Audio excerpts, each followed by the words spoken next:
Artur Eduardo Bruxado dos Santos Silva.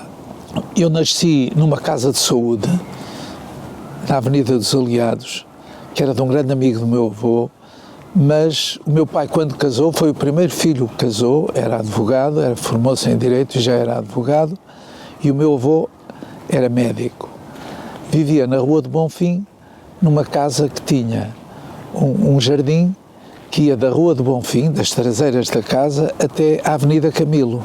Era uma casa alugada a um grande amigo dele, que foi um grande industrial, Manuel Pinto Azevedo, e que industrial e também tinha um jornal que era o jornal de referência do país, o 1º de janeiro, e tinha sido vereador da Câmara durante 4 anos com o meu avô.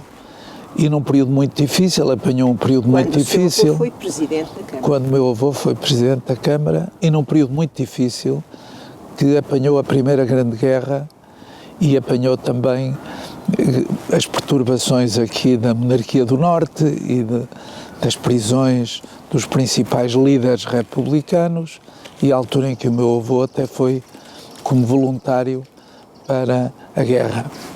Mas, portanto, o meu avô Eduardo, o meu pai Artur, eu sou Arturinho, Arturinho, na altura, para distinguir do pai, e isso ficou, e realmente o meu gosto pela natureza e pelos jardins vem do jardim do meu avô, porque era um espaço muito grande, tinha 2 lagos, tinha um coreto que nunca foi usado num dos lagos. Nós mergulhávamos regularmente nas nossas brincadeiras, caíamos ao lago, não era por nossa vontade, mas por aquilo que acontecia. Mas, apesar deste jardim, o meu pai vivia no número 521 e o meu avô no 520. Portanto, era um em frente ao outro. Meu pai, quando casou, alugou uma casa perto do meu avô.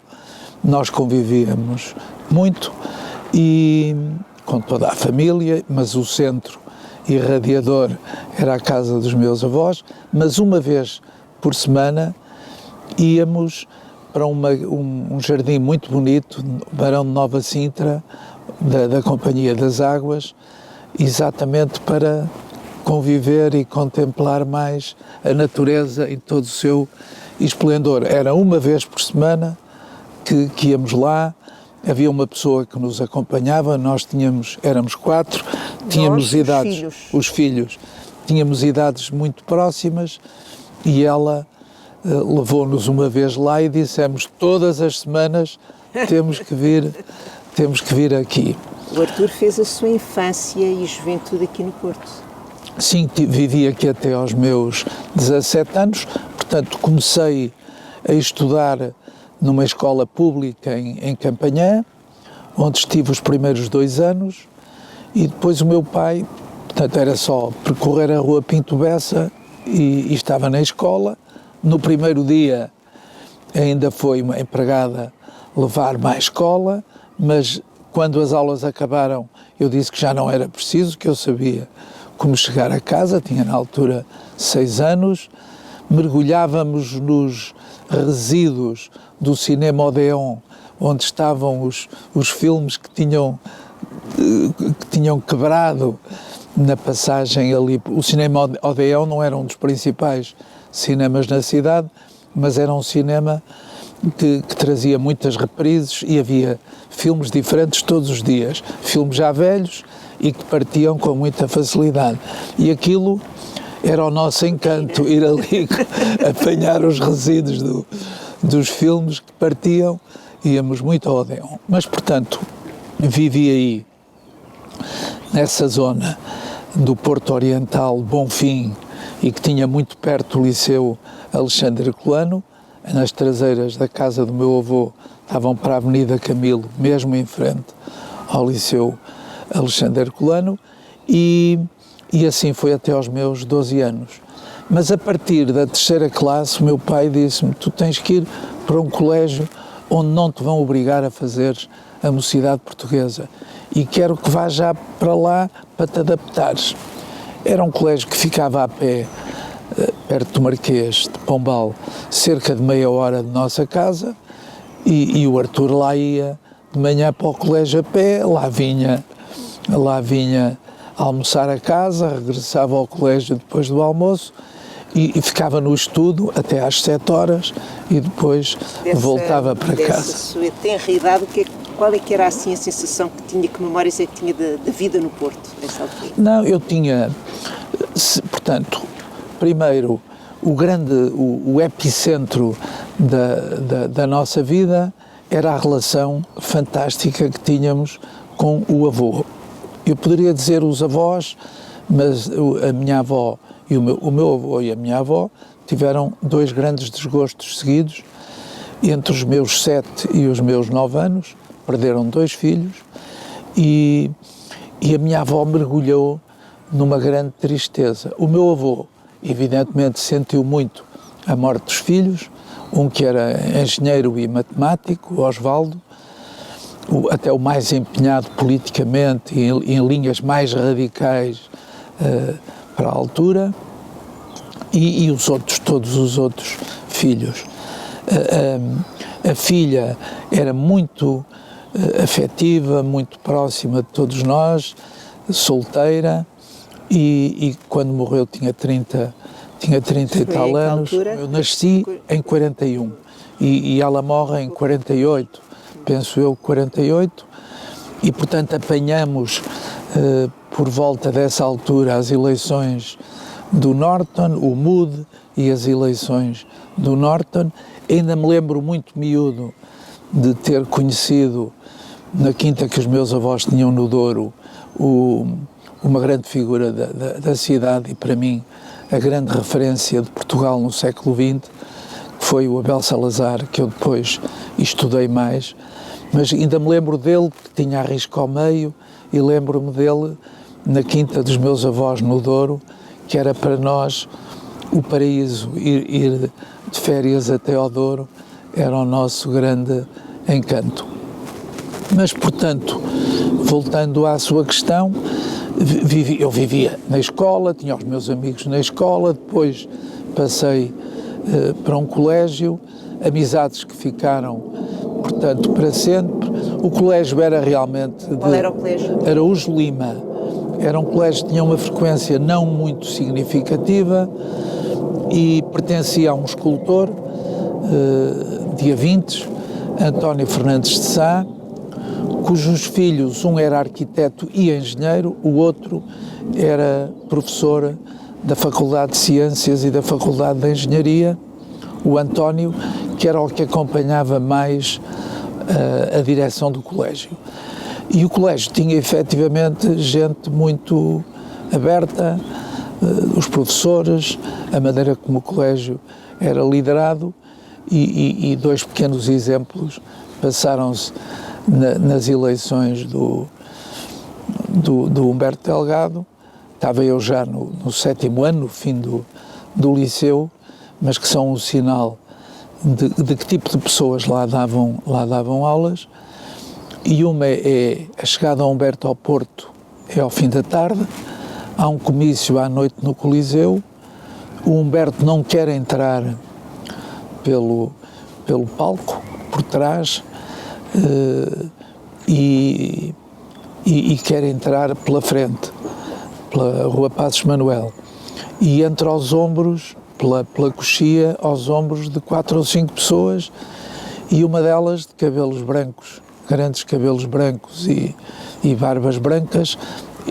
Reconheci-o facilmente pela sua figura, era o meu professor de alemão, que tinha sido um homem que esteve no Tarrafal, que só conseguiu ensinar naquele colégio, que era um colégio, o de rapazes chamava-se Araújo Lima, o de raparigas Lúcia Lima. Na altura, só nos 2 últimos anos é que as aulas eram mistas, e depois ele contou-me a sua vida. Ele era um socialista tolstoiano, tinha feito parte da sua vida no centro da Europa e no norte da Europa. era português, Manuel Francisco Rodrigues, e que teve 7 anos, 6, 7 anos no Tarrafal. Ele esteve no proselitismo, portanto, norte da Europa e centro da Europa, mas sobretudo norte da Europa. Vivia num local onde estavam os socialistas tolstoianos, quando Hitler começa a perseguir todas as ideias mais à esquerda, aquilo é desmantelado, ele vai viver para Barcelona, para a editorial Labor, e trabalhando nas traduções de espanhol para alemão e de alemão para espanhol. Com o fim da guerra e a derrota dos republicanos, ele regressa a Portugal, e mal regressa a Portugal é preso na fronteira. É preso e passa para o Tarrafal, pouco depois passa para o Tarrafal, onde esteve 7 anos até fechar o Tarrafal.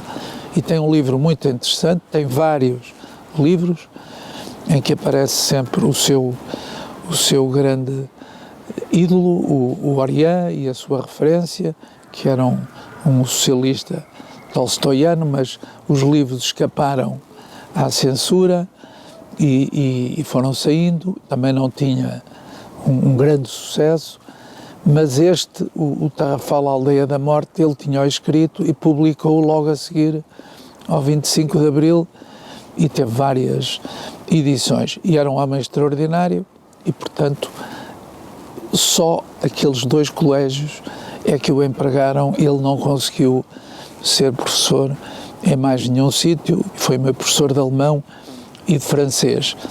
Outro sinal também foi nas aulas de História, que tínhamos do meio-dia à 1, e havia, na campanha de Humberto Delgado, durou o programa uma semana, porque depois a censura cortou, havia o Quarto de Hora da Verdade no Rádio Clube Português, e era do meio-dia 1/4, depois nas notícias até ao meio-dia e meia. E nós convencemos o professor a interromper a aula para ouvirmos... O mesmo professor ou outro? Não, era outro. De História, esse era de quê? Este era de História e Filosofia, Carlos Brito, que aliás tenho um filho que foi pró-reitor da Universidade do Porto e é um professor na Faculdade de Economia da Universidade do Porto, e esse disse logo, mas eu estou interessadíssimo também em ouvir, e portanto éramos 14 só, e aqueles 14 deliciaram-se durante uma semana a ouvir o Quarto de Hora da Verdade, que acabou, mas isto é um sinal de como se vivia colégio, exatamente.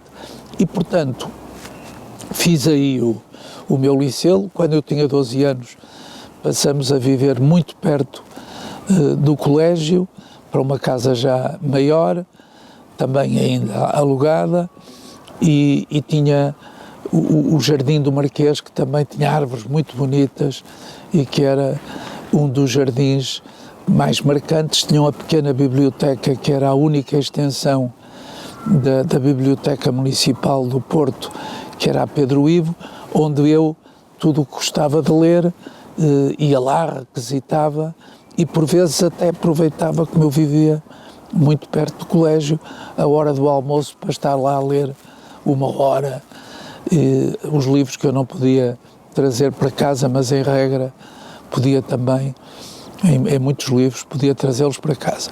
E portanto, isso é um centro interessante, quer na minha vida no Bonfim, portanto até aos 12 anos, quer depois.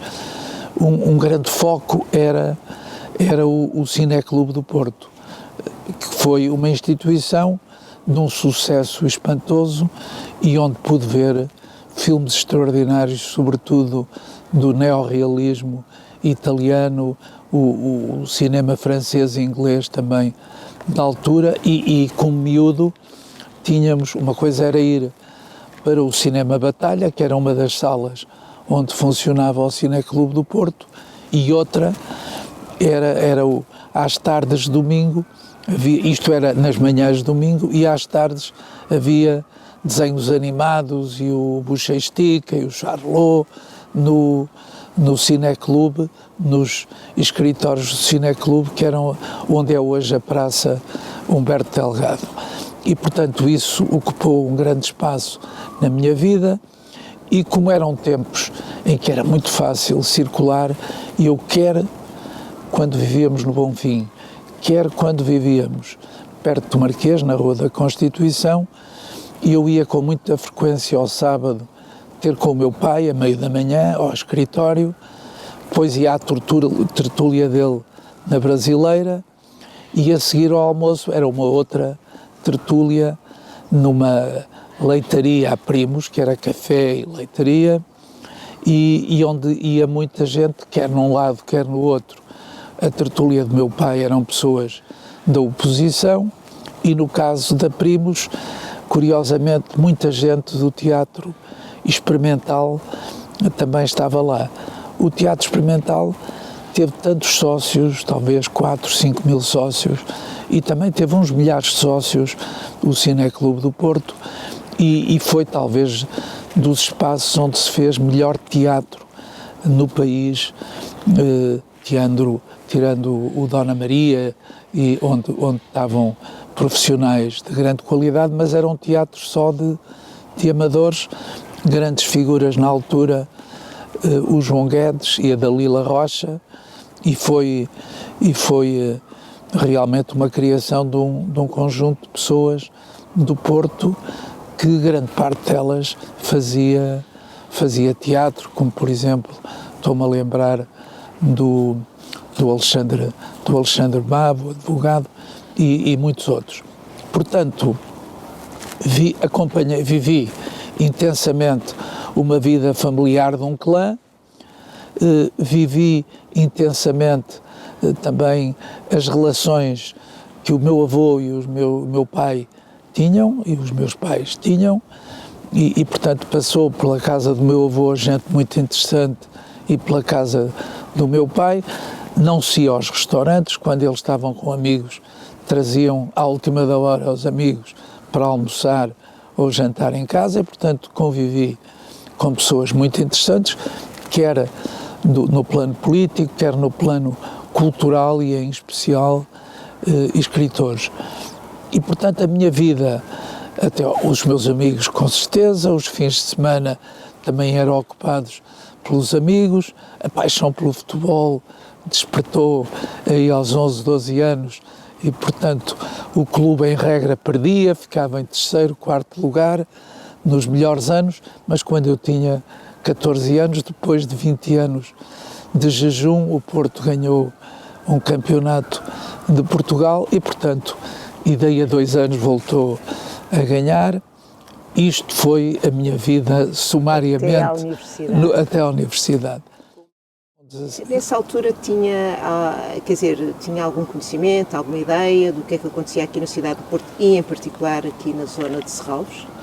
Não. O que é que significa? Não existia, não é? Não. Era um contexto fechado. Não, era uma quinta de um homem industrial e um homem de negócios muito afirmado. Eu referi há bocado Manuel Pinto Azevedo.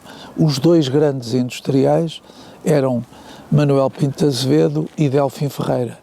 E, portanto, o Delfim Ferreira tinha comprado esta quinta. O que é que se sabia disso? O que é que se falava? Conhecia alguma coisa na altura? Não, de Serralves havia uma casa muito bonita, o senhor vivia aqui, eu nunca vi na casa. O Porto Ocidental, este Porto Ocidental, nós só vinhamos no verão para a praia. Era um Porto um bocadinho extramuros, não é?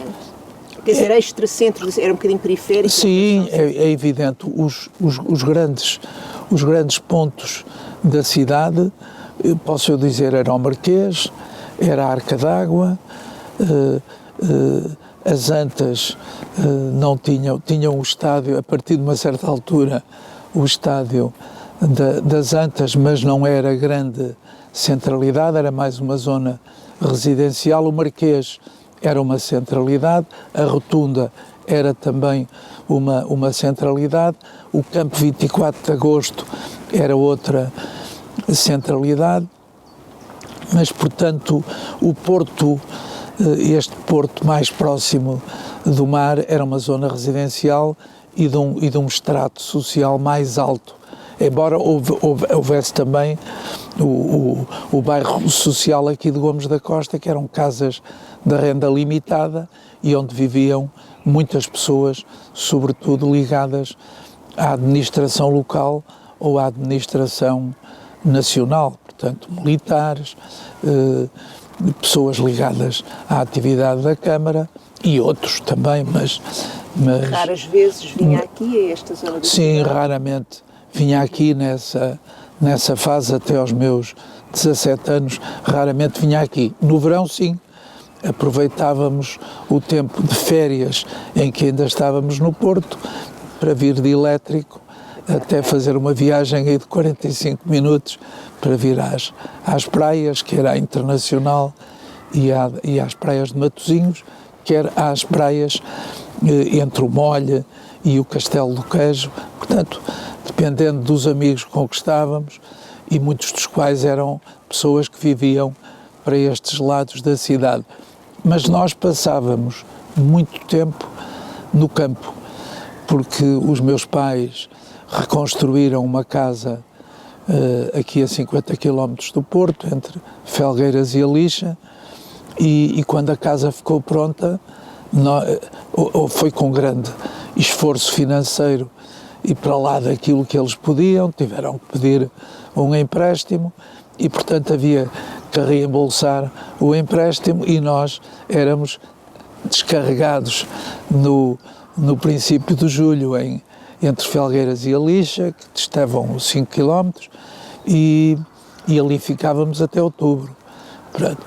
E aí tínhamos também os nossos amigos do campo. A minha vida também se fez muito sobretudo até aos meus 14, 15 anos, em Braga, porque tinha uns tios que viviam em Braga e a minha tia era a minha madrinha, a irmã da minha mãe era a minha madrinha, o pai era tio do primeiro presidente de Serralves, do João Marques Pinto, que foi realmente uma pessoa que fez aqui um trabalho notável de aglutinação de mecenas, de aglutinação de fundadores e de gestão de Serralves. O Artur, enfim, depois faz o seu périplo por Coimbra. Quando é que regressa assim ao Porto mais? Portanto, eu regresso ao Porto no fim do meu serviço militar. Portanto, eu fiz o curso em Coimbra, foi dos tempos mais felizes da minha vida, porque eu tinha um ambiente ótimo em casa e muito livre, mas o de termos a plena liberdade, estarmos numa república, gerirmos a casa em rotação todos os meses e conhecermos profundamente uns aos outros, quer nas tertúlias de café, quer nas conversas intermináveis que tínhamos na nossa casa, realmente foi uma escola fantástica para a vida que tive. E vivi aí tempos muito felizes. Aconteceu o que às vezes não dependia só de nós, porque em Direito e as marcas do primeiro ano eram determinantes e havia uma cadeira em que o professor Fernando Pires de Lima, que foi Ministro da Educação e que foi também responsável por muitas demissões no sistema de ensino, sobretudo no sistema de ensino superior, quando foi Ministro da Educação, mas era muito exigente e o exame, a cadeira era muito extensa e o exame era uma grande lotaria e a marca que se tinha fazia com que o ónus da prova se invertesse. Quando tínhamos boas notas, o ónus da prova era do professor, não era tanto do aluno, e o contrário, era redobradamente o ónus da prova do aluno quando se era um aluno de níveis mais baixos. Mas, portanto, o meu regresso ao Porto faz-se no fim do serviço militar, porque entre concluir o curso e ir para o serviço militar que fiz na Marinha, e felizmente para mim, sempre ali perto de Lisboa, no Alfeite, num sítio lindíssimo, onde também tinha um parque fantástico, o Alfeite, o chamado Pinhal do Alfeite, que era fantástico, e que era um mergulho na natureza que eu fazia todos os dias que por lá estive, quer na Escola Naval, quer depois como oficial, e entre o fim do curso e a ida para o serviço militar, tive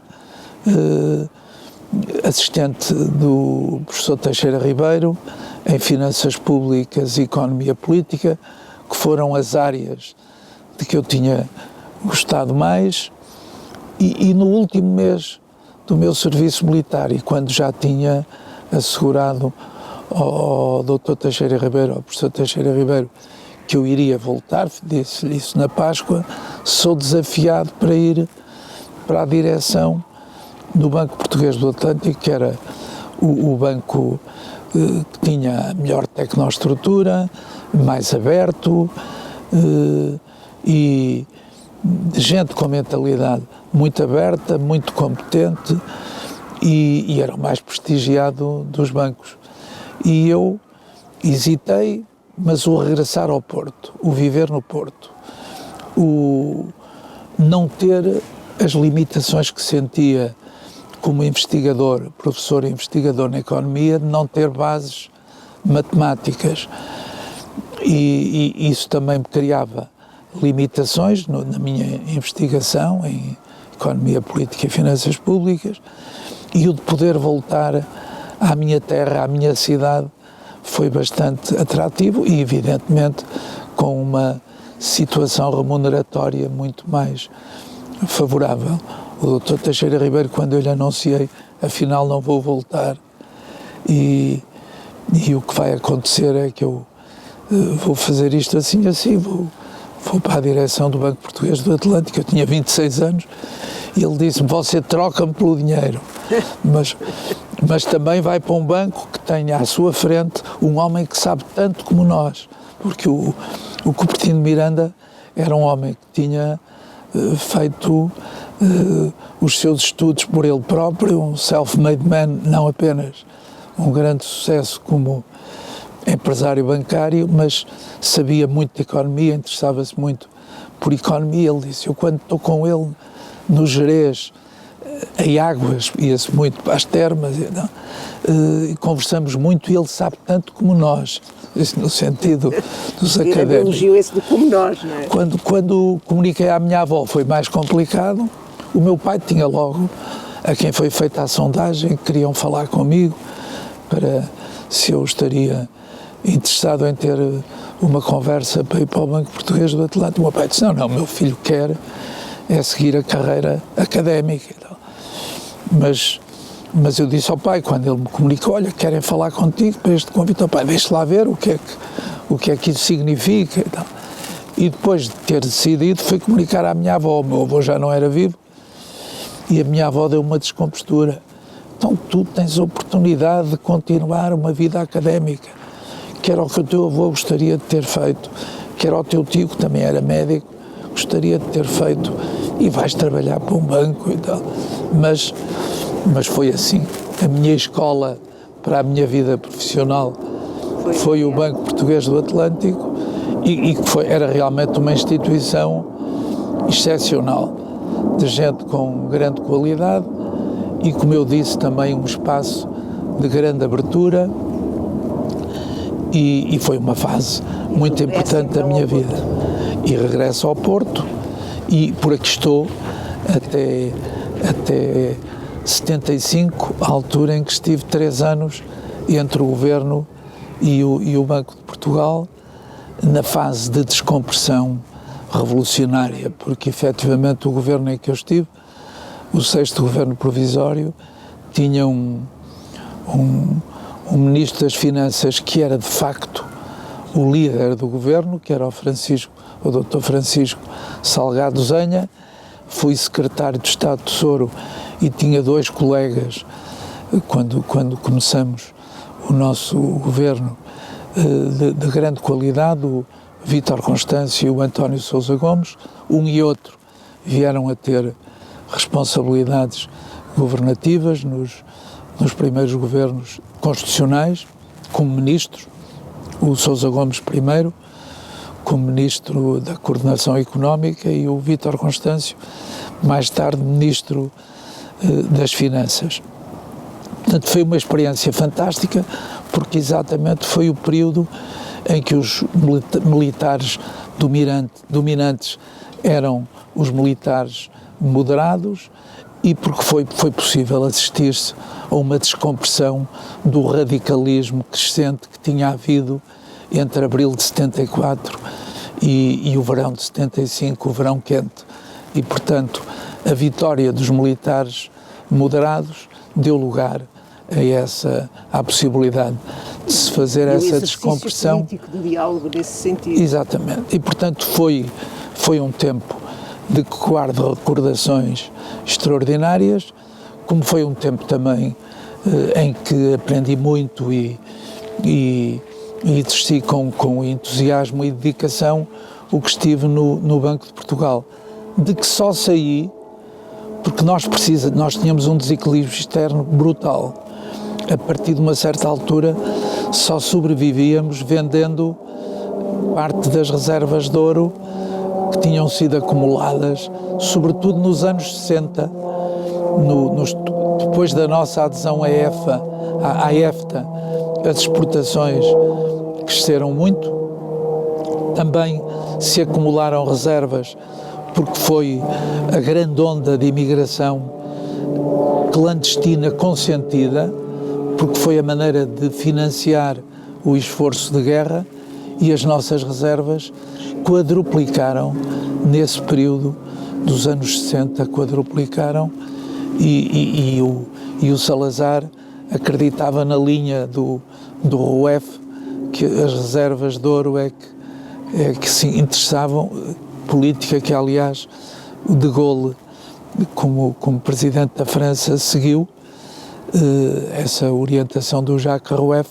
e as grandes reservas da França também eram reservas em ouro. Mas, voltando à minha experiência no Banco de Portugal, que foi muito realizante e à custa de ter um governador que era um homem de grande nível, o José Silva Lopes, e de novo o Vítor Constâncio como colega, o Rui Vilar teve em parte no governo, mas depois voltou ao banco também como vice-governador, tal como o Constâncio e eu próprio, mas nós fazíamos pressão para o governo adotar uma política de estabilização e que nos permitisse viver dentro das nossas possibilidades, com uma vida mais difícil, e o governo era minoritário, era um governo do Partido Socialista e, portanto, as nossas propostas de medidas para estancar esse desequilíbrio externo não eram aceites, e eu sentia, e referi isso por escrito ao governo, que eu não queria ser comissão liquidatária de um país, porque se continuássemos a vender as reservas de ouro, havia uma altura em que elas acabavam, e por muito significativas que fossem.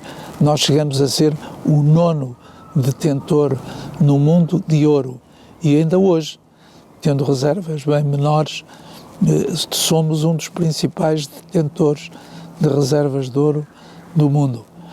Mas, portanto, acabei por não continuar, porque as medidas que propunhamos não eram aceitas. A seguir fez-se um governo maioritário, o Partido Socialista com o CDS, o Vítor Constâncio foi para ministro e acabamos por fazer o primeiro acordo com o FMI e fomos um case study mundial, porque seguindo as propostas que nós no Banco de Portugal tínhamos apresentado e que eram o beabá do que era o reequilíbrio externo num país com as nossas características, o acordo com o FMI mais ou menos consagrou aquilo que nós defendíamos: forte desvalorização do escudo, taxas de juro muito altas para conter a procura e para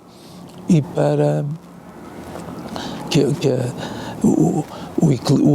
o escudo fosse mais competitivo, as nossas exportações mais competitivas e as importações mais caras.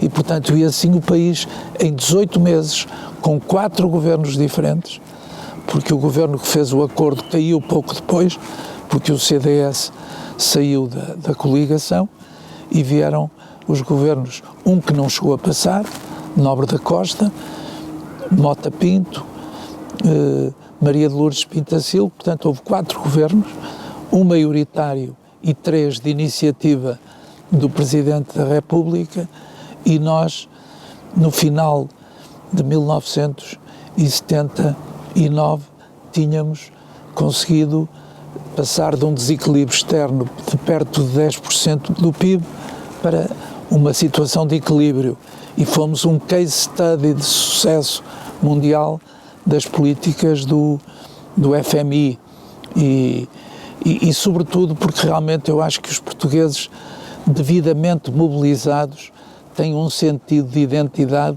e têm uma capacidade de resistência extraordinária, e foi isso que voltou a acontecer mais tarde, em 83, 85, quando, a seguir ao segundo choque do petróleo, nós também entramos outra vez numa situação muito complicada, e aí foi muito importante o papel do Primeiro-Ministro, que era o Dr. Mário Soares, do Vice-Primeiro-Ministro, que era o Carlos Mota Pinto, e do Ministro das Finanças, que era o Hernani Lopes, e onde também se mobilizou o país para um grande sacrifício, e o país praticamente, o desemprego não aumentou, e que é o grande elemento perturbador numa situação destas, e continuamos a crescer, quer no primeiro acordo com o FMI, que foi um pouco mais tarde do que o primeiro choque do petróleo, que começou ainda com o Marcelo Caetano, no final de Marcelo Caetano, quando ele disse: vem aí os tempos das vacas magras, e portanto tardamos a adotar, porque tivemos o choque do petróleo, tivemos o choque social de uma revolução, e tivemos o choque da descolonização, com um aumento da população de 7, 8% num período de tempo muito curto, em 3, 4 meses. E, portanto, tudo isto deu uma situação relativamente explosiva em termos de desequilíbrio externo. Quando sai do governo, regressa ao Porto? Exatamente, quando saio do governo, regresso ao Porto, volto a dar aulas, sou convidado aqui para dar aulas na Universidade Católica, que estava a arrancar com o curso de Direito, e sou convidado para dar aulas em Coimbra, na Faculdade de Direito, como professor convidado. Ao mesmo tempo, pensei que o sistema bancário, estando nós a caminho da Europa, não ia ficar sempre nas mãos do Estado, porque uma economia de mercado sem instituições financeiras privadas também não é fácil, e em toda a Europa era o sistema, e lancei-me na criação de uma instituição que inicialmente era um quase banco, era um banco de desenvolvimento, e que quando no governo do Bloco Central, a única vez em que os 2 principais partidos estiveram juntos para que o desequilíbrio externo, o segundo, o grande que tínhamos, se contivesse, e que foi o maior da história da OCDE até essa altura. Portanto, foi efetivamente preciso uma política com custos sociais sérios, mas, de novo, em que o desemprego praticamente não subiu, o produto não se ressentiu, e o país conseguiu entrar na Europa pela heroica política que seguiu esse governo do Bloco Central, porque nós não teríamos entrado na Europa numa situação de bancarrota, e porque seria adiada, não teríamos entrado nessa altura, seguramente acabaríamos por entrar, mas bem mais tarde. Eu mantive sempre um contacto grande com o Porto, e, portanto, isto também foi um período, o que estive fora, a seguir à minha experiência profissional de perto de 10 anos no Banco de Português do Atlântico, foram 3 anos em que mantive sempre grande contacto com o Porto. E aquilo que eu acho que aconteceu foi que as forças empresariais sentiram que era preciso, o país mais pobre foi sempre o interior e no litoral foi sempre o norte. Talvez porque há mais economia subterrânea, sobretudo porque havendo minifúndio, há muita gente que que trabalha na indústria e que tem as suas pequenas propriedades que asseguram uma economia de subsistência com facilidade, mas pelos indicadores, eu acho que aparentes, não se nota essa diferença, mas pelos indicadores económicos, o norte litoral é a zona mais pobre do litoral português, onde efetivamente há uma situação bem diferente da do interior e onde os indicadores de desenvolvimento económico são muito menos favoráveis. E sobretudo Lisboa e à volta de Lisboa e o Algarve têm indicadores económicos e sociais melhores. Mas sobretudo aquilo que eu senti depois do 25 de Abril foi uma atitude diferente dos empresários em relação às suas responsabilidades públicas, em relação às suas responsabilidades quanto à cultura e quanto à sociedade.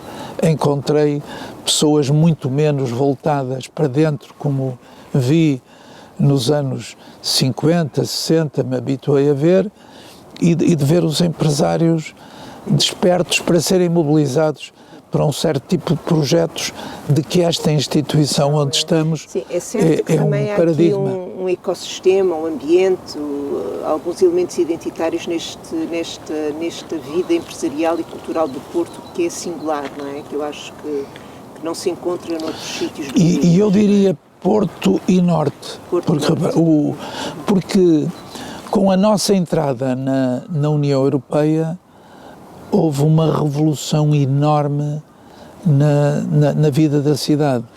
Porquê? Tendo melhorado muito a comunicação, porque nós estávamos a 1h30 de Braga, que eram 50 quilómetros, não é? As comunicações por automóvel ou ferroviárias eram comunicações rodoviárias e ferroviárias eram más. E, portanto, o que é que as empresas industriais faziam? A indústria estava pouco instalada no Porto, estava na região que tem como centro o Porto, mas a 50, 60 quilómetros, neste perímetro, estava a indústria mais bem sucedida do país que não fosse monopolista, isto é, a indústria dos cimentos, a indústria da pasta de papel, a indústria dos petróleos, as importações de cereais, tudo isto se passava em Lisboa e à volta de Lisboa. As indústrias de média dimensão e onde havia mais concorrência estavam aqui. Acontece que o condicionamento industrial fazia com que um empresário, para crescer, tinha que obter autorização para comprar um tiar, ou para comprar não sei quantos fusos, ou para o que quer que fosse. Não havia liberdade económica. Era o Estado que escolhia os empresários. E, portanto, deixava-os crescer ou não os deixava crescer de acordo com a sua vontade. No caso do setor bancário, para abrir um balcão numa terra qualquer que ela fosse, era preciso uma autorização que às vezes demorava 2 e 3 anos e mais a ser obtida. Depois do 25 de Abril, tudo isto se altera, o condicionamento acaba, a grande iniciativa que havia aqui teve ainda uma resposta mais forte pelo facto de não ter essas restrições e, portanto, o que é que o Porto era antes do 25 de Abril? Era a cidade onde as empresas exportadoras tinham os seus escritórios, portanto era aqui que elas recebiam os seus fornecedores de equipamentos e de matérias-primas. Os seus escritórios principais não estavam nas indústrias, estavam na cidade do Porto. Com o 25 de Abril, isso altera-se. também porque os meios de comunicação e de telecomunicações melhoram imenso. E todos os serviços, o BPI, aliás, teve também aqui um papel transformador, que não deve ser, não está contado. Não, eu acho que teve um papel interessante na cooperação entre e na cooperação entre empresários. Quer dizer, eu no meu projeto quis ter 100 acionistas de todo o país, de norte a sul, Açores e Madeira. E as pessoas perceberam que cooperando e colaborando mais podiam fazer coisas maiores. E alguns dos grandes fundadores iniciais de Serralves tinham sido fundadores também da SPI e do BPI, depois do BPI. E, portanto, eu acho que o caso do BPI foi um exemplo do como isso podia acontecer, porque a participação máxima no capital dos fundadores foi menos de 3% dos maiores, porque eu também não queria que o banco fosse visto pela economia, pelo resto da economia, como uma instituição que ia favorecer os seus acionistas e, portanto, achei que o grande peso inicial devia ser de institucionais estrangeiros, que também no máximo foi o grupo do Banco Mundial que teve 7,5% e os outros 4 não puderam ter mais de 5%, porque exatamente eu também não queria que o poder fosse deslocado onde eu queria que ele estivesse, que era no nosso país. E, portanto, eu acho que a grande alteração que se dá é de que passamos efetivamente a viver num clima de muito maior liberdade, não apenas política, mas económica. E portanto, com instrumentos, não é? Claro, e depois a entrada na Europa, a grande mudança que houve nas nossas infraestruturas de todo o tipo, criaram também nas pessoas o sentido de que, além de pensarem na sua própria vida, deviam ajudar a sociedade a mudar, deviam ajudar a sociedade a ser diferente. A grande instituição cultural, até ao 25 de Abril, na cidade do Porto, que era jovem, essa instituição era a Árvore. Havia uma grande livraria que era a leitura, onde as pessoas encontravam tudo aquilo que queriam, as pessoas que não podiam, nas outras livrarias, encontrar um certo tipo de livros que tivessem uma componente política mais forte. Acontece ao mesmo tempo essa dimensão mais transformadora, não é, da economia portuguesa e da entrada na Europa, dessa modernização, com o momento depois também aqui em Serralves, com a venda da propriedade do Delfim Ferreira para o Estado. Ele já não vive, é viúva e o filho que vivem aqui, as 3 filhas viviam uma no Porto, outra aqui muito perto, em Vila de Conde, e outra em Lisboa. Mas aquele que estava na casa e que tinha mais proximidade com a mãe, que era a grande herdeira do Delfim Ferreira, a viúva, a partir de uma certa altura sentiram que não tinham condições para poder manter este projeto com as exigências que ele tinha e pensaram vender. Julgo que isto esteve para ser vendido para um projeto imobiliário, tenho a certeza que essa ideia assaltou os donos, e é quando o Francisco Lucas Pires me convida a mim, ao Miguel Veiga e ao Luís Valente de Oliveira para um jantar. Ele é o Ministro da Cultura, dizendo: há este espaço e o Governo acho que deve fazer neste espaço um museu de arte moderna, contemporânea. Foi ele que teve a ideia? Eu não sei. Portanto, ele era o Ministro da Cultura, não sei se foi ele que teve a ideia, mas depois a pessoa que a seguir a Francisco Lucas Pires sustenta muito que isto se deve fazer, é a Teresa Patrício Gouveia, quando foi secretária de Estado da Cultura, e é ela que faz contactos com a maior parte dos empresários mais significativos do norte do país, porque foi na fase inicial foi aí. Nessa altura, aqui ao nível do Porto, não havia percepção quanto a esse movimento? Não, quer dizer, as pessoas envolvidas...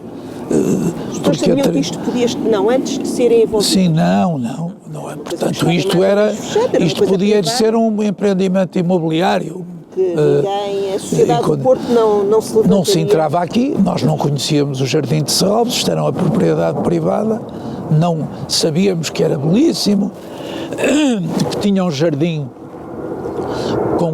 feito por um arquiteto paisagista notável, que tinha um bosque também muito bonito e tal, mas não se sabia mais nada, que a casa era muito bonita, mas não se sabia muito mais do que isto. Que se tinha que isto, no fundo, vivia assim muito fechado, não é? Exato, não, e vivia mesmo muito fechado. O que acontece com a ideia de fazer Serralves? Houve um grande entusiasmo, portanto houve reuniões, eu lembro-me bem de uma reunião decisiva que foi na casa... Foi efeito dominó, foram alargando... Foi esse núcleo inicial de perto de 20 empresas em que as pessoas que tiveram mais responsabilidades em agregar outros foi o Fernando Guedes da Sograp e o João Macedo Silva da RAR. Lembro-me de uma reunião fundamental, um jantar que foi na casa ali perto de Barcelos da Sograp, portanto, e a convite do Fernando Guedes e da Teresa, e portanto, foi aí que os apoiantes, os fundadores, apoiantes também financeiramente, se fixaram. Pensou-se logo que uma pessoa podia estar à frente deste projeto, poderia ser o João Marques Pinto, porque era a pessoa com mais sensibilidade para a atividade nuclear que ia ser de Serralves, que era o museu, uma pessoa de muito bom gosto. Ele, como disse, era sobrinho dos meus tios e eu conheci-o desde que me conheci, praticamente, porque a mãe deles era irmã do meu tio, casado com a minha mãe, como lhe disse, em Braga. Era o meu segundo destino, eu ia quase todos os meses, 2 fins de semana para Braga, e eles tinham propriedades em Braga, embora vivessem aqui no Porto. Quando foram essas movimentações, o Artur já conhecia aqui Serralves? Já cá tinha vindo? Não, logo a seguir, quando isto é adquirido pelo Estado, e o projeto de Serralves começou, e eu desde esses primeiros passos estive sempre... Lembra-se quando veio cá, primeira vez nesse contexto? Não me lembro, não me lembro. Lembro-me que foi logo, depois dessa primeira reunião... Com que sensação é que ficou? Não, maravilhado com isto tudo, a casa... O que é que o maravilhou? Como é que isto estava nessa altura? Não, estava muito bem tratado, o jardim estava bem tratado, o ténis, que era este espaço estava bem, o bosque era muito bonito, o roseiral, que também já existia, a horta, e a zona mais rural, propriamente dita, que era a zona mais a sul, ou a sudoeste, não é, da casa. Mas, portanto, fiquei maravilhado. Isto vai ser um projeto fantástico. Não havia museu, o que havia era a casa de Serralves, mas não era aí que se podia fazer o museu, mas era uma casa Art Deco, era uma casa construída nos anos 20 por um gênio, que foi o arquiteto Marques da Silva, e o jardim foi confiado aos melhores. Eu aí acho que a grande homenagem que temos sempre que prestar é ao filho do Conde de Vizela, porque é o filho do Conde de Vizela, o Carlos Cabral, que decide comprar tudo o que pode à volta. Portanto, já havia a casa adquirida pelo o primeiro Conde de Vizela, Diogo Cabral, e ele o Carlos Alberto Cabral herda em 23 e tudo que pode compra à volta. E quando isto fica, de facto, estabilizado, construído, com a casa concluída, com os jardins bem desenhados e bem executados do Jacques Reber pelos nossos homens de mãos de trabalho, eles vendem, vivem aqui 10 anos e vendem depois a casa ao Delfim Ferreira, porque eles tiveram a primeira geração teve grande talento na indústria têxtil, as condições foram-se alterando e também o adquirente, o Delfim Ferreira, tinha empresas têxteis, mas já tinha decidido diversificar e era já um dos grandes nomes da energia elétrica. Portanto, a empresa dele, de eletricidade, é uma das principais, a empresa em que ele é o grande acionista, já na linha de uma diversificação, como foi a construção da Lisboa, entre Fontes Pereira de Melo, ali ao lado do Parque Eduardo VII, é tudo dele. E ainda hoje grande parte está na família, que é Perdial, Delfim Ferreira e Filhos, ou Ferreira e Filhos. Portanto, também propriedades no Douro e tal. Portanto, era um homem que para quem já estava a sair da indústria têxtil. O Conde Vizela tinha talvez a maior unidade têxtil e foi aquela que sentiu mais a crise e que o levou a diversificar e a vender para poder o Carlos Alberto Cabral, portanto o descendente do primeiro Conde de Vizela, quando vende ao Delfim Ferreira, penso que foi já porque os grandes alimentadores do bem-estar da família, a indústria têxtil tinha começado a fraquejar.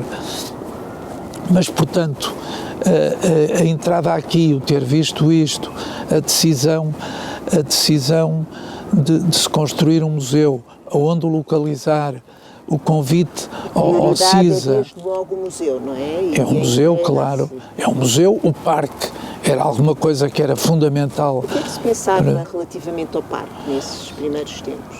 Era pelo menos mantê-lo e, se possível, melhorá-lo. Portanto, porque este espaço espantoso seria um espaço fundamental para a cidade e para a oferta que a Fundação de Serralves ia fazer à cidade, não se limitasse a um público mais elitista ou social ou cultural, mas abrir também Serralves à cidade. De museu, parque, é uma coisa que se reconhece. Eu acho que desde o princípio, e também se deve muito à sensibilidade de muitos dos fundadores, a começar pelo João Marques Pinto, que tinha isso nas veias do sangue, a começar a salientar também o Fernando Guedes, que tinha como a atividade vinícola, lhe dava um grande contacto com a natureza e valorizava muito isso. Tinha também o espaço, talvez um dos jardins e das casas mais bonitas que o nosso país tem, é a Quinta da Aveleda, aqui entre Paredes e Penafiel. Tem um jardim belíssimo, a casa também muito bonita, é uma casa de grandes tradições e, portanto, ele tinha uma grande sensibilidade a essa propriedade que desenvolveu em Barcelos. Nos primeiros projetos, essa relação, ou seja, é o museu no fundo era a novidade, não é? Mas não deixar o parque para trás. Sim, e houve um conjunto de pessoas, uma coisa eram os empresários, outra coisa eram pessoas que ajudaram muito Serralves, que tiveram um papel muito importante e que eram pessoas de grande sucesso profissional, mas também com uma grande sensibilidade cultural. E eu recordo o papel fundamental que teve nesse período um grande neurocirurgião, o António Rocha e Melo, um grande anestesista, o Manuel Silva Araújo, além dos empresários, mas lembro-me do Vasco Airão, que depois foi administrador de Serralves, um grande advogado, o João Vieira de Castro, um grande advogado, o Rui Vilar, portanto, que na altura penso que estava ainda na Comissão Europeia ou já tinha regressado para a presidência da Caixa, mas também foi uma pessoa que teve aqui um papel muito importante. E depois foram visitar, não posso esquecer também, de forma alguma a FLAD, a Fundação Luso-Americana, porque o Bernardino Gomes, a Fundação Luso-Americana decidiu também apoiar Serralves como fundador, e o seu grande representante foi o Bernardino Gomes, que teve também aqui um papel muito ativo. Ele foi chefe de gabinete do Dr. Mário Soares como Ministro dos Negócios Estrangeiros e fez grande parte da sua vida no estrangeiro, até ao 25 de Abril, e ele teve aí um papel, a pessoa do Bernardino Gomes teve aí também um papel muito importante, como teve na construção da coleção da própria Fundação. E, portanto, esse núcleo em que Rui Vilar, Vasco Airão, João Vieira de Castro ajudaram, foram com empresários como Fernando Guedes, o João Macedo Silva, foram ver, e o João Marques Pinto, foram ver museus lá fora para ver que benchmarking podia haver, qual era a referência, e foram visitar vários museus lá fora, e uma pessoa, o Fernando Pernes, na altura foi das primeiras pessoas mobilizadas aqui para Serralves e que se empenhou muito. Acho que também a mulher do Zé António Rosas, que também esteve muito ligada como apoiante de Serralves e que tinha uma grande sensibilidade, ajudou, e o marido fez das mais belas quintas que há no Douro, a Erva Moira, que arrancou, foi um projeto de raiz, aquilo era uma zona arborizada e que foi transformada numa quinta belíssima. Eram tudo pessoas também com uma grande sensibilidade para a natureza e para os jardins. O Fernando Guedes e foi sempre uma pessoa que tinha, pelas propriedades rurais que tinha, pela Quinta da Aveleda, a ligação à Quinta da Aveleda da grande família Guedes, e pela ligação que ele tinha como empresário vinícola à natureza e ao que se podia fazer bem na natureza. Eu acho que teve aqui, nessa altura, um papel muito importante da valorização do parque. O Artur tem ideia se na altura foi feito também assim algum exercício de comparação internacional, alguma coisa para perceber o caminho do parque? Foi feito para os museus, como lhe digo, também? Não, do parque não tenho ideia, mas tenho a certeza de que em relação aos modelos de projeções a médio e longo prazo, do que é que viabilizaria Serralves e daria sustentabilidade a Serralves, o parque apareceu, o poder oferecer-se o parque, mas evidentemente com entradas e com uma contribuição importante. Isso foi sempre, portanto, muito valorizado. Eu fui pouco tempo administrador de Serralves e, curiosamente, fui administrador por parte do Estado, embora o BPI foi dos fundadores primeiros e grande promotor no sentido de mobilizar, na medida do possível, pessoas a acreditar num projeto destes. Isso estive sempre presente, mas tinha a minha vida muito concentrada no banco, e porque foi o período em que também o banco deu os primeiros grandes passos, mas tive aqui 2 anos como administrador em representação do Estado. Mas mostrei claro a quem me convidou que quis, quando houve aqui um problema com as queixas apresentadas na Comissão Europeia a propósito da localização do museu, que obrigava a que o Roseiral e uma parte do Horto se deslocassem.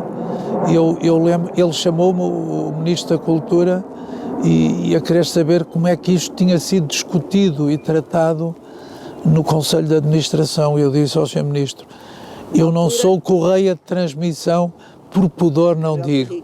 Por pudor não digo. Pudor. Mas não andou longe, não. E, portanto, o que aconteceu, disse-lhe, eu não sou correia de transmissão para o Ministro da Cultura do que se passa em Serralves. Eu estou em Serralves a defender Serralves. Agora, acho que o Sr. Ministro, se quer falar com alguém sobre o que se passou, contacte ao Presidente do Conselho de Administração, que está a representar todos, fundadores privados e Estado, e fala com ele e esclarece, mas não se passou, isso não se passou nada de especial. A grande crise, eu acho que houve, já estava decidido Serralves, não é? Foi quando Santana Lopes era secretário de Estado da Cultura e quis muito que o museu ficasse na cadeia da relação, mas isso foi ultrapassado, foi rapidamente ultrapassado e o projeto foi este, e acho que Serralves não só é um sucesso extraordinário pelo empenho que tiveram os que dirigiram a Fundação até hoje, os fundadores e os que dirigiram a Fundação até hoje. Acho que a atual Presidente tem feito um trabalho de uma valia extraordinária e teve o grande mérito de nacionalizar Serralves, isto é, Serralves hoje tem fundadores em todo o país e desloca a coleção a todo o país e faz exposições da marca primeira de Serralves, que é naturalmente o Museu de Arte Contemporânea, a todo o país, e as próprias câmaras estão ligadas a Serralves como fundadoras, muitas das câmaras do Norte. A do Porto, desde a primeira hora, esteve ligada, mas depois muitas outras vieram a ser fundadores de Serralves. Acho que Serralves, tudo são pessoas que têm uma atividade, quem geriu Serralves tem uma atividade profissional importante, relevante, ou como empresários, ou como advogados, ou como médicos, porque foram muitos os profissionais que atravessaram os vários conselhos de administração, mas houve aqui um sentido de servir extraordinário de muita gente. Acho que foi um caso extraordinário, porque, como disse, a vida cultural tinha tido marcas no passado interessantes, como foi o caso do Teatro Experimental do Porto. Chegou a ter, não sei, metade dos sócios do Futebol Clube do Porto. Acaba por aglutinar, no fundo. Tinha havido no passado. A única instituição no 25 de Abril que tenha algum peso na vida cultural da cidade é a Árvore, que é um impulso, sobretudo, de gente ligada às belas artes, à oposição, mas às belas artes. O Zé Rodrigues, o grande impulsionador, foi um dos 420, daqueles 4 artistas plásticos que se formam no mesmo ano com 20, o Ângelo de Sousa, o Jorge Pinheiro e o Armando Alves. São os 4 que têm 20, e é um deles, é o Zé Rodrigues, que é o grande impulsionador da Árvore, mas era a grande referência que tínhamos. E, portanto, Serralves deu uma outra dimensão, e além do grande mérito que teve em si, eu em relação a Serralves, nos 2 anos que cá estive, uma defesa que fiz foi: nós temos que ter um plano estratégico de longo prazo e temos que ter alguém que nos ajude a fazer isso e que vai estudar que benchmarking nós podemos ter para fazer algo de bem feito com todos os recursos que temos. A casa, o futuro museu, que já estava a ser desenvolvido, o parque e a zona rural, não é? E quem é que fez isso? Foi a McKinsey pro bono. Eu propus que fosse a McKinsey, contactei o Manuel Violante e a McKinsey fez pro bono esse plano. e entrou com isso como fundador de Serralves.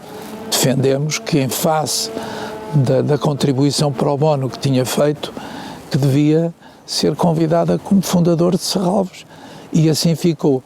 Acho que isso nos criou também foi um quadro de referência para se ter uma visão sempre, não apenas ligada ao imediato, mas ligada ao longo prazo.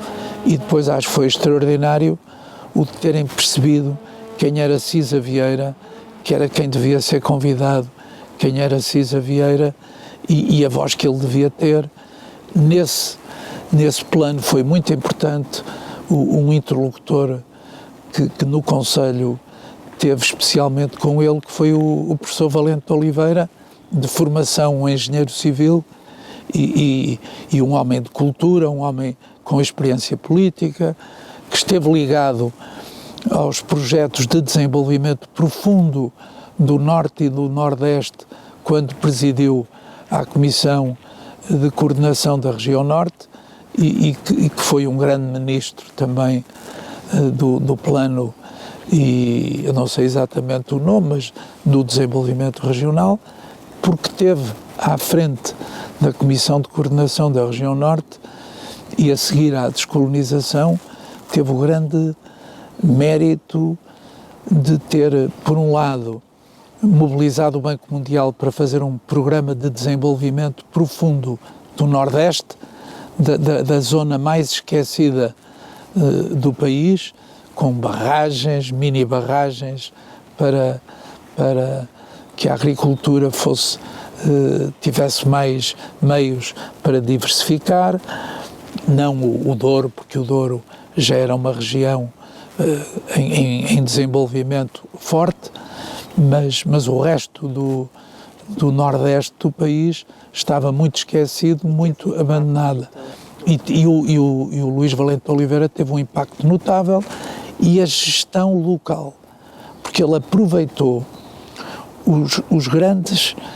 as pessoas de grande experiência na administração colonial para apoiarem engenheiros, arquitetos, sociólogos, economistas, para apoiarem as câmaras e criou nas câmaras núcleos técnicos que permitiram fundamentar muito melhor o que as câmaras fizeram. Aqui teve esse papel muito importante, que foi compreender bem Cisa Vieira e os passos que ele deu neste museu. Realmente, eu acho que o museu é uma obra de arquitetura extraordinária, é uma obra extraordinária também de fazer com que esta maravilhosa natureza entre dentro do museu. Escolheu também um arquiteto paisagista para tratar a envolvente do museu de uma maneira própria, que tinha que ser tratada, que é o João acho que Gomes de Almeida, não, João Gomes da Silva. Gomes da Silva, exatamente, que continua a colaborar com Serralves e nesta nova fase. A administração também teve o grande mérito, há mais de 20 anos, ter tratado de um programa de reabilitação e de revalorização de Serralves, e de que esse trabalho foi acompanhado pelos melhores arquitetos paisagistas do país, como Gonçalo Ribeiro Teles e muitos outros, e de que o expoente, na minha opinião, máximo é agora o Treetop, porque realmente faz com que nós possamos perceber este todo ainda de uma maneira mais viva. E hoje o Parque de Serralves é da cidade, quer dizer, eu acho que o museu, mesmo, há muita gente que tem passado a ir ao museu porque vem ao parque. Eu lembro-me de programas de apoio à formação cultural dos colaboradores, que um amigo meu que foi vice-presidente, o professor Poças Martins, que foi vice-presidente da Câmara de Gaia e que tinha no seu ploro as águas de Gaia, não é? O trabalho feito por ele no saneamento de Gaia foi notável. O maior contínuo de praias do país com bandeira azul é de Gaia, e foi muito graças aos trabalhos de infraestrutura que foram feitos de saneamento em Gaia, porque depois tudo ia dar ao mar, se não fosse devidamente tratado. E dele me contar que festas de Natal ou festas de aproximação das pessoas que lá trabalhavam com as formações mais limitadas, mais simples ou mais especializadas, dele as trazer aqui e ao museu, ao parque e ao museu, e de ficarem primeiro surpreendidas com o que viam de arte contemporânea, depois, à medida que os colaboradores de Serralves que apresentavam Serralves lhes iam apresentando e explicando as obras de arte e o significado daquelas obras de arte, irem ficando crescentemente interessados, fazendo perguntas e depois fazendo sempre pressões para que a reunião anual não deixasse de passar aqui pelo Museu de Arte Contemporânea. Já não há Porto sem Serralves, nem Serralves sem Porto? Eu acho que não. E Serralves é a marca, eu acho que é a marca de maior sucesso do nosso país no plano cultural. Acho que a marca moderna, porque evidentemente a Fundação Gulbenkian no plano cultural é uma instituição única, mas de um novo Portugal, de uma modernidade de Portugal, eu acho que Serralves teve um papel determinante e está a ter um papel determinante e teve um efeito também muito significativo. Eu aí apanhei as primeiras pedras na Casa da Música, porque o primeiro-ministro da altura disse-me que queria fazer um Serralves, a Casa da Música, uma fundação em que a colaboração Estado e privados fosse fundamental. Também sob esse ponto de vista é um caso de sucesso, Serralves, não é? Exatamente, porque irradiou outra coisa. O Parque de Serralves também não deixou de dar razão àqueles que defenderam que se fizesse um grande parque da cidade, ideia que já vinha desde o final dos anos 20, mas que depois Ezequiel de Campos deu uma grande força e uma grande pressão, ninguém, portanto, executou, e foi preciso, o plano Osel previa isso, que era um plano dos anos em 61, salvo erro, mas mais tarde tivemos que esperar. Houve vários autarcas depois de 25 de Abril que pensaram nisso. Aquele que deu mais impulso em 81 foi o vereador Artur Andrade, que foi o arquiteto que fez o projeto do Batalha, o fantástico projeto do Batalha, e que era uma pessoa dos maiores amigos do meu pai e que foi o arquiteto da casa do meu pai, da casa dos meus pais no Porto, e que depois, na sua execução, foi já com o Paulo Valada, marcou isso também como um grande objetivo, mas foi sobretudo no tempo do Fernando Gomes e o vereador Orlando Gaspar que deu ao Parque da Cidade uma importância determinante, fez um trabalho extraordinário.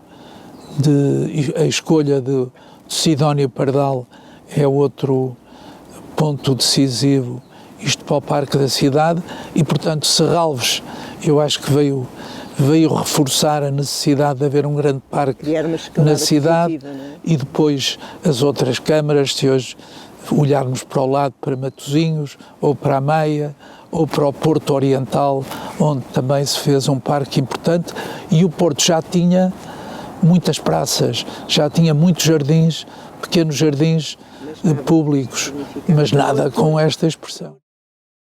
Não, para mim, eu acho que o museu é uma peça extraordinária. O museu em si, como peça de arquitetura e pela atividade que desenvolve, mas aquilo que mais me atrai é a capacidade de Serralves poder oferecer à cidade este espaço da maneira que oferece, de dia e de noite, porque até a administração atual descobriu o Serralves em Luz, que é fantástico, que é visitar Serralves de noite. Fazer aqui festas, as grandes festas da cidade são feitas aqui e com grande contenção das pessoas, de não estragarem, de viverem isto 24 horas, mas de não o Parque estragarem. De Serralves tem tido também uma contribuição no plano educativo. Claro, eu ia dizer isso, a gente mais nova, a sensibilização dos mais novos para os valores que nós os dois não deixamos de realçar quando foi o centenário da República, que eu tive a felicidade de ter a Fernanda na comissão e como executiva principal, e que era a festa da árvore e que hoje é a festa da floresta, mas portanto Serralves tem um papel importantíssimo na educação de todos e em especial dos mais novos, na educação pela natureza, pela valorização da natureza, pela necessidade de nós cuidarmos da natureza. E as grandes alterações e as mais negativas alterações que nós temos no planeta têm a ver de nós não sabermos valorizar a natureza. E esta maravilha que temos, de certeza que deixa raízes, que deixa sentimentos, que deixa sensibilidade aos mais novos por fazerem alguma coisa pela natureza. Não é a flor, não é a árvore, é um conjunto harmónico que nós temos todos que procurar ter. E acho que é fantástico o que realmente Serralves nos oferece, porque oferece-nos um jardim fantástico, porque nos oferece uma floresta, um bosque extraordinário e porque nos oferece um espaço rural com as ovelhas e com outros animais que também nos aproxima de outra componente fundamental da natureza, que são os seres vivos que podem estar perto de nós e com que nós devemos e podemos estar perto. O que é que imagina para os próximos 100 anos? Eu o que imagino é que Serralves saberá estar sempre à frente do seu tempo. Não me pergunto o que são os próximos 100 anos, mas pelo que Serralves fez, pelo que Serralves faz e pelo que mostra que quer fazer, eu não tenho dúvida que Serralves vai ser um farol e vai ser crescentemente um expoente do que tem de melhor o nosso país. Porque hoje é assim. Porque hoje é assim. Temos todos que acender as velas todas e que as velas fiquem acesas para sempre, que nunca nos esqueçamos de que é o parque que valoriza Serralves, é Serralves que atrai as pessoas ao parque, mas há aqui um cruzamento de caminhos que é importantíssimo. E quando se diz, repara, uma administração conseguiu valorizar a casa da maneira que valorizou, tendo o museu, valorizou a casa, criou a Casa do Cinema, que acho que também foi um passo importantíssimo. Toda a programação mostra, é esmagadora a página que recebemos todas as semanas do que é o programa de Serralves para a semana seguinte, e em que está tudo, e em que está o museu, em que está o parque, em que está atividades educativas, em que está a Casa do Cinema e a Casa de Serralves.